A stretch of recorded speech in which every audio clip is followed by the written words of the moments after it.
জুমার নামাজ শেষেই কিন্তু যে এখানে রাজকীয় যে বিদায়ের আয়োজন করেছেন মসজিদ কমিটি, এখান থেকেই কিন্তু আজকে এই এলাকার মুসল্লিরা, এই মসজিদের যারা এই সমাজে যে মুসল্লিরা রয়েছে, তারা কিন্তু আজকে এখানে ইমাম মোহাম্মদ মাওলানা শাহাদাত হোসেনকে দীর্ঘ 17 বছর চাকরি জীবনের কর্মজীবন শেষে কিন্তু আজকে একটি রাজকীয় বিদায়ের আয়োজন করেছেন। আমাদের আজকের এই আয়োজন আমাদের দীর্ঘ 17 বছর যিনি আমাদের এই মসজিদের তথা আমাদের সমাজের জন্য কাজ করেছেন, আমাদের সমাজের জন্য পরিশ্রম দিয়েছেন, ওনার বিদায় উপলক্ষে সে আমাদের মসজিদের খতিব জনাব মোহাম্মদ শাহাদাত হোসেন হুজুরের জন্য আমরা আমাদের এই আয়োজন। আমি একটা কথা বলতে চাই যে একজন ইমাম একটা মসজিদের পরিচয় বহন করে, একটা মসজিদের সুনাম বহন করে, এবং একটা মসজিদের উনি সব ধরনের চরিত্র বহন করে, যে একটা ইমাম কেমন, একটা সমাজ কেমন, এই পুরো বার্তা কিন্তু আমরা একজন সমাজের মুসল্লি এবং একজন ইমামের মাধ্যমে আমরা পেয়ে যাই। আসলে এই আয়োজনের মাধ্যমে এই আয়োজনটা করছি আমরা সর্বপ্রথম দেখেছি আমরা যুব সমাজের আমার এলাকার যুব সমাজের থেকে আমি অসংখ্য ধন্যবাদ জানাই। তারা এই সুন্দর আয়োজন করার জন্য সাথে আমিও আছি, আমরা সব থাকি যারা আমরা এই আয়োজন করছি, সবাইকে ধন্যবাদ জানাই। এবং ভবিষ্যতেও আমরা চেষ্টা করব এই মসজিদে যে ইমামরা আসবে, খতিবরা আসবে, তাদেরকে আমরা সুন্দরভাবে বিদায় দিব। ভিতরে আস্তে আস্তে মসজিদের ভিতরে প্রবেশ করাচ্ছি, যে এখানে উৎসুক যে মুসল্লিরা রয়েছে জুমার নামাজ শেষে আজকের যে ইমাম মতি করেছেন মাওলানা মোহাম্মদ শাহাদাত হোসেন, 17 বছর কর্মজীবন শেষে কিন্তু আজকে এই মসজিদ বা এই সমাজ থেকে কিন্তু একটি রাজকীয় সংবর্ধনা পেতে যাচ্ছে। তো আমরা এখানে যারা আজকের এই আয়োজন করেছে আমরা তাদের সাথে কথা বলবো, এবং এই বিদায় লগ্নে মসজিদের যে পেশ ইমাম ছিলেন তার অনুভূতিটাও আমরা আপনাদেরকে জানাবো। আসলে আমরা উনি যেহেতু এখানে 17 বছর অতিবাহিত করেছে, তো আমরা যুবক সমাজ চেয়েছি যেন এখানে একটি ওনাকে সংবর্ধনা দিয়ে এই রেওয়াজটুকু আমরা যেন প্রচলিত হয় সারা বাংলাদেশে।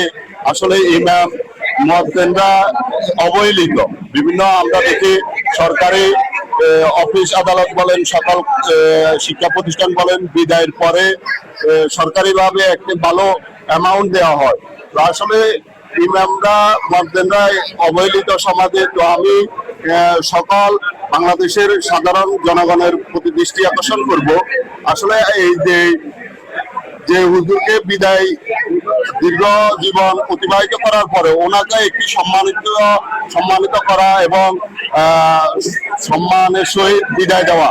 আমরা যে আজকে যে প্রোগ্রামটি করেছি, এই প্রোগ্রামটির মাধ্যমে আমরা সারা বাংলাদেশের মুসলমান জাতিকে জানিয়ে দিতে চাই যেন ইমাম মুয়াজ্জিন যেন অবহেলিত না হয়, এরকম একটি প্রোগ্রাম করে হুজুরকে যেন সকল মসজিদের এলাকাবাসী যেন ভালোভাবে বিদায় দেয়। এই আয়োজনটা আমার অনুভূতিকে নাড়া দিয়েছে। আসলে আমি আবেগাপ্লুত হয়ে গেছি। যুব সমাজ এলাকার মানুষ আমাকে এত ভালোবাসে এটা আমি আর বুঝতে পারিনি। আমি মনে করি আসলে আমি নিজ থেকে সরে যাওয়াতে আজকে আমার এই সম্মানটা আমি পাইছি। আমি যদি থেকে রেশারেশি ঘেঁষাঘেঁষি বা বিভিন্ন বদনাম আমি ওর বিরুদ্ধে বলতাম, ও আমার বিরুদ্ধে বলতে পারিনি, হয়তো আজকে এই সম্মানটা আমি পাইতাম। আমি বিশেষ করি এলাকার সকল মুসল্লিদের জন্য দোয়া করি, আর খাস করে আমার যুবক ভাইদের বিশেষ করে যারা একান্ত পরিশ্রম করছে তাদের প্রতি আমি আন্তরিকভাবে কৃতজ্ঞ।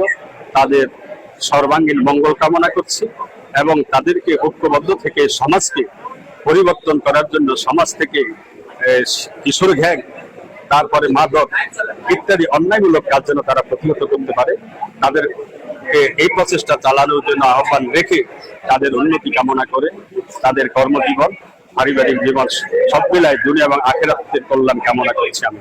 দর্শক দেখতে পাচ্ছেন যে এখানে জুমার নামাজ শেষে কিন্তু যে ফুলের পাপড়ি ছিটিয়ে কিন্তু দীর্ঘ 17 বছরের কর্মজীবন শেষে ওনাকে একটি বিদায় সংবর্ধনা দিয়েছেন, এবং ওনার বাড়িতে পৌঁছা পর্যন্ত কিন্তু একটি প্রাইভেট কারে চড়ে কিন্তু এখানে প্রাইভেট কারে করে কিন্তু এখানে ওনাকে বাড়িতে পৌঁছানোর যে আয়োজন করেছেন, এই প্রাইভেট কারে চড়ে কিন্তু উনি ওনার নিজ বাড়িতে ফিরছেন।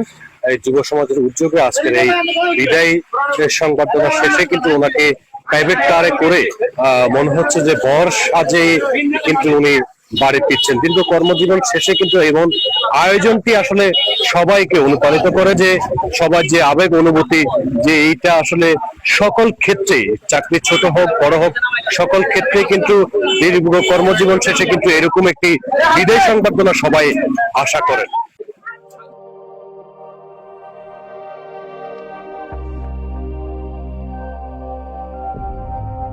সত্য প্রকাশে নির্ভীক, এনকে বার্তা 24